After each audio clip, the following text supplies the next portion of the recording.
Yo, Néstor Carlos Kirchner, juro por Dios, nuestro Señor y estos santos evangelios, desempeñar con lealtad y patriotismo el cargo de Presidenta de la Nación y observar y hacer observar fielmente la Constitución de la Nación Argentina.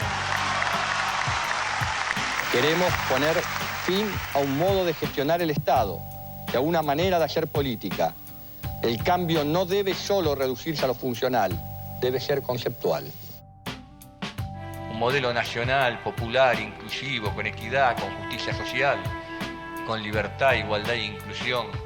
La lucha sin tregua contra la desocupación, la indigencia, la pobreza, en la que vamos obteniendo batallas y triunfos importantes, no el definitivo, porque siempre va a faltar la victoria definitiva mientras haya un pobre en la patria. Esto lo tenemos muy claro.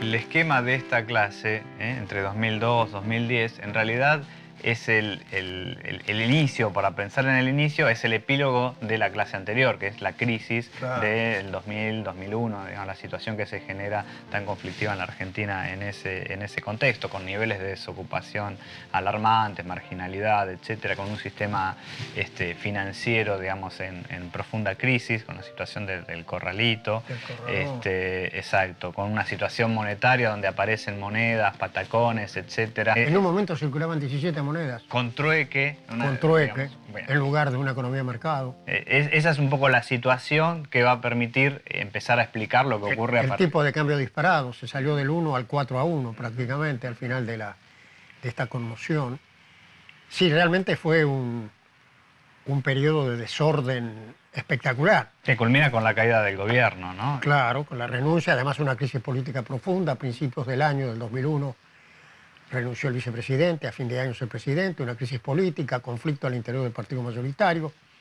Y yo diría que una primera conclusión de ese periodo es que la democracia argentina resistió. Volvió a resistir situaciones de extrema tensión, eligiendo las autoridades conforme a las reglas de la Constitución. Y este fue un paso realmente muy importante. he decretado el estado de sitio en todo el territorio nacional.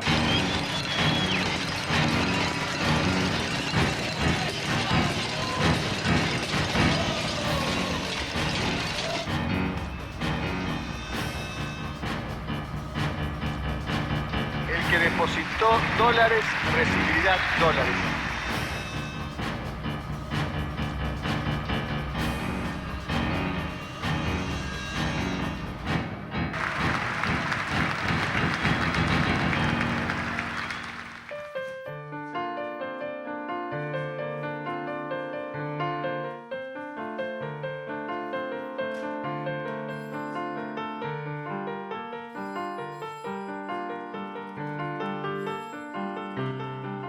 Chao, hasta luego.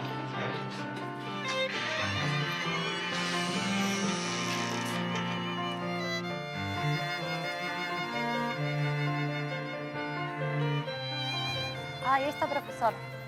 Hola, Hola. profe, disculpe, ¿podemos hacerle una pregunta? ¿Cómo están? Sí, cómo no.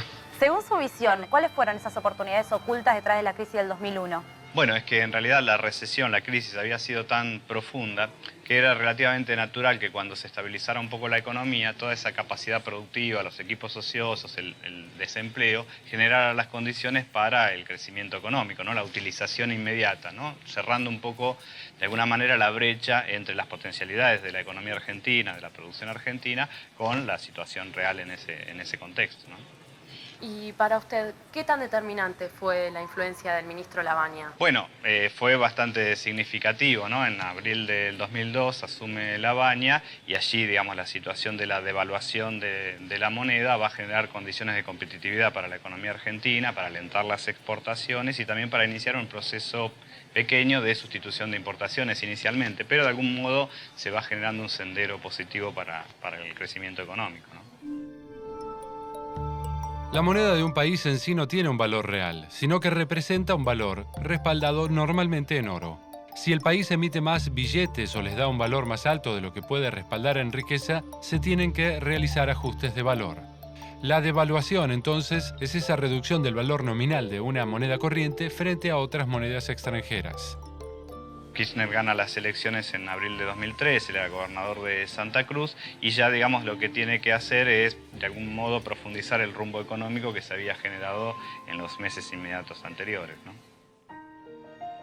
En los países civilizados con democracias de fuerte intensidad, los adversarios discuten y disienten cooperando. Por eso los convocamos a inventar el futuro. Venimos desde el sur del mundo y queremos fijar junto a ustedes, los argentinos, prioridades nacionales y construir políticas de Estado a largo plazo para que de esa manera crear futuro y generar tranquilidad.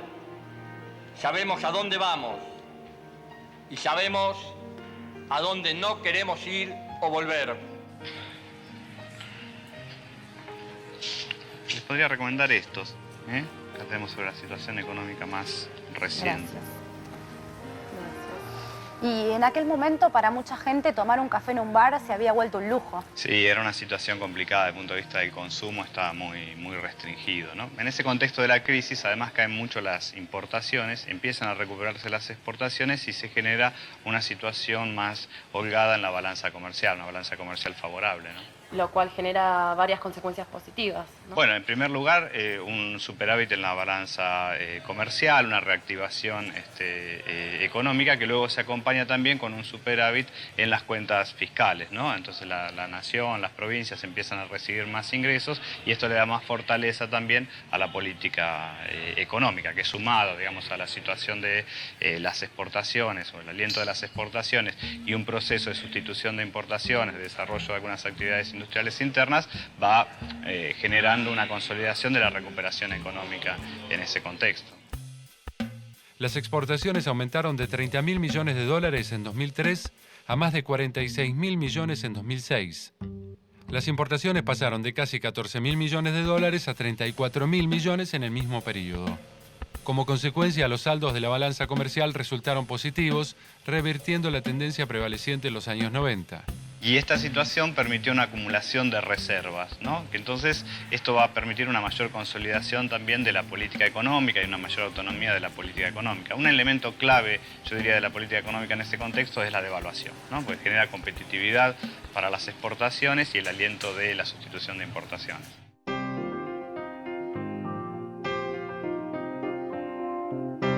La recesión provocó una fuerte baja de las importaciones. Claro. Las importaciones estaban andando bastante bien.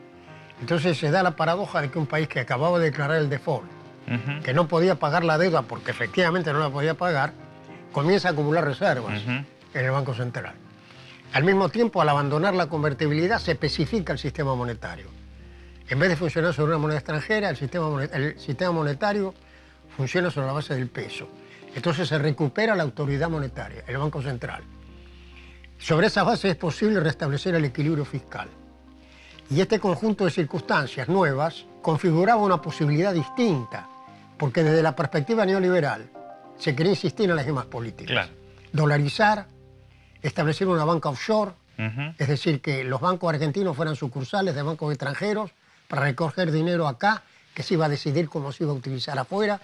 Es decir, la respuesta convencional fue seguir el mismo camino. Pero afortunadamente el país se dio cuenta y tomó otro rumbo. Como las circunstancias habían cambiado, era posible recuperar el comando de la política económica, empezar a acumular reservas en el Banco Central, administrar el tipo de cambio, ordenar el sistema monetario. Había que resolver el problema de la deuda. Y el tema de la deuda, desde luego, y buscar una salida de la deuda que no fueran las salidas anteriores, Claro. de volver a recurrir a la ayuda internacional, lo cual hubiera encajado al país otra vez en el neoliberalismo, sino hacer una propuesta nacional, que es lo que se hizo con el canje del 2005. El país dijo, puedo pagar en estas condiciones, voy a pagar en estas condiciones, esto es lo que hay disponible, y como se sabe, la inmensa mayoría de los tenedores de bonos aceptaron la situación, y el país entonces encuadró su deuda. Es necesario el rediseño de los objetivos de los organismos multilaterales de crédito para que dejen de funcionar como gendarmes financieros para la imposición de perniciosos ajustes fiscales y comiencen a jugar un claro rol partidario de la promoción del crecimiento, el desarrollo sustentable y la equidad. El gobierno de Néstor Kirchner logró negociar una reprogramación de las obligaciones con los organismos financieros multilaterales, Fondo Monetario Internacional, Banco Mundial, Banco Interamericano de Desarrollo y otros menores, en lo que se llamó el canje de la deuda argentina. El mega canje de 2005 consistió en un canje de bonos por un monto de 82 millones de dólares, al cual adhirieron el 76% de los tenedores. A fines de 2005, la deuda con el Fondo Monetario Internacional estaba cancelada.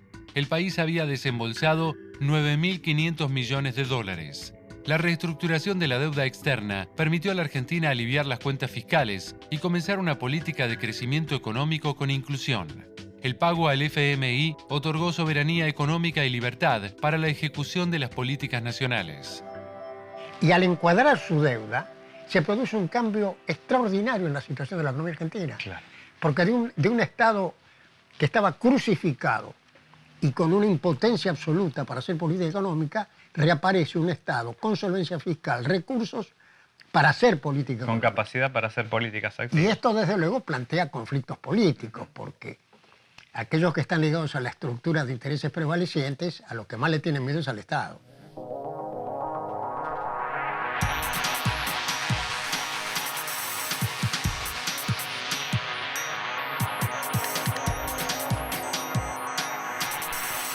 La política industrial es el conjunto de medidas que se implementan para favorecer ese sector. Desde el Estado, aplicar incentivos y beneficios a la inversión y producción local, además de la protección de la competencia leal en el mercado nacional, son herramientas con las que se acompaña al sector. Un ejemplo es el control de las importaciones para favorecer la producción nacional. La industria nacional fue el principal artífice del crecimiento post-devaluación. Entre 2003 y 2010, la industria nacional creció un 70%. El total de parques industriales pasó de 80 a 280. El número de empresas pasó de 2.200 a 7.800 y de sus empleados de 78.000 a 240.000. La inversión pública fue fundamental como herramienta para favorecer la competitividad de la industria.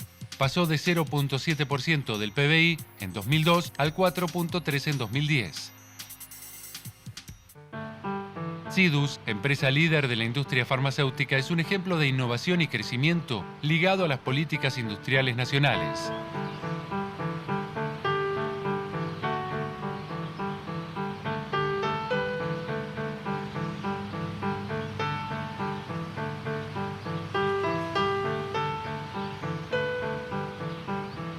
Hola. Hola, ¿Qué Marcelo. tal? Adelante. Bárbaro, gracias.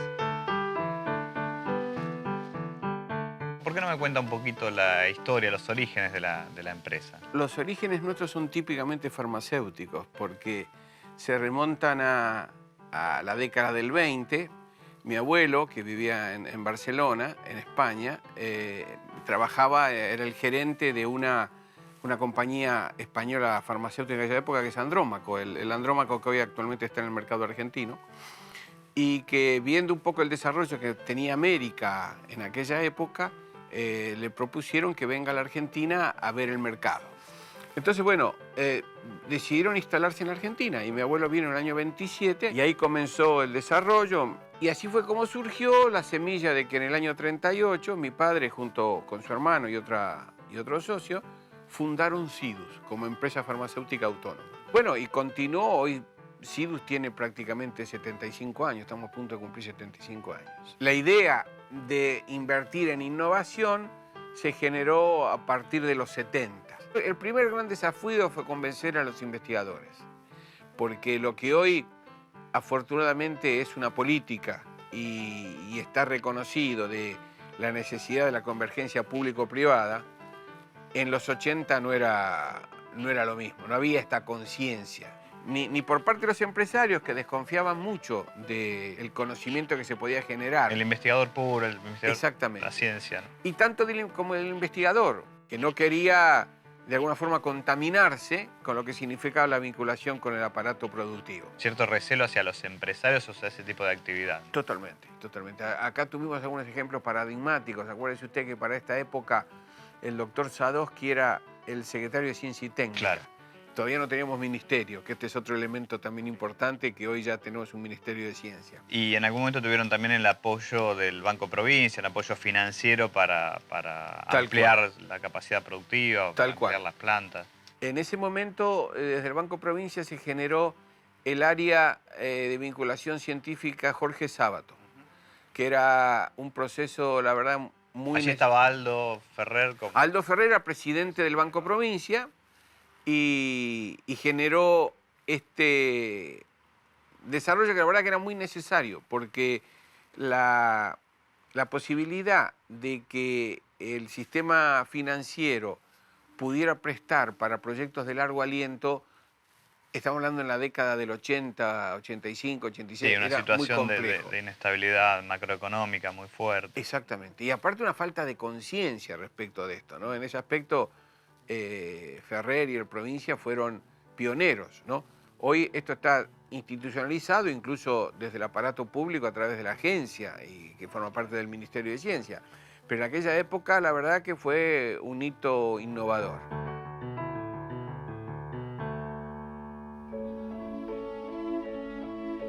Juro por Dios, la patria y sobre los santos evangelios desempeñar con lealtad y patriotismo el cargo de Presidenta de la Nación y observar y hacer observar fielmente la Constitución de la Nación Argentina. Si así no lo hiciere, que Dios y la patria me lo demanden. Cristina Fernández de Kirchner asumió como presidenta el 10 de diciembre de 2007 con la idea de continuar y profundizar el proyecto de Néstor Kirchner. En marzo de 2008 surgió uno de los problemas más importantes que tuvo su mandato: el conflicto entre el gobierno y el sector rural. El problema comenzó con la resolución 125, en la que se comunicaba la decisión del gobierno de aumentar los impuestos sobre las exportaciones agropecuarias, en particular los granos. Este impuesto es conocido como retenciones. En la Argentina se aplican retenciones a casi todos los bienes que se exportan, y el monto de ese impuesto va desde el 5 hasta el 100% del valor exportado. Las retenciones son un instrumento de la política económica que genera un ingreso fiscal. El Senado no aprobó esas retenciones y el gobierno derogó la resolución 125. En este nuevo contexto también podemos pensar en un rol diferente, un papel diferente por parte del Estado al que había tenido en el contexto de los años 90. Claro, sin ninguna duda. Yo creo que la resolución del tema de la deuda permitió realmente recuperar la política pública, la capacidad financiera del Estado para hacer políticas públicas y no estar dependiendo de los criterios de los mercados internacionales que están siempre alineados con la ortodoxia, es decir, con el enfoque neoliberal. Entonces esta recuperación de soberanía fue un paso muy importante, es lo que cambia en realidad el curso de los acontecimientos. Y entre las decisiones muy importantes está, por ejemplo, la nacionalización del sistema jubilatorio, que recupera simultáneamente con la aparición de un superávit primario importante, con superávit fiscal, una masa de recursos muy fuerte para hacer objetivos de política económica, atendiendo desde luego a la sustentabilidad del sistema previsional, porque hay una responsabilidad hay que poder pagar después las jubilaciones. Entonces es una masa de recursos que bien usados fortalece la capacidad de pago a futuro.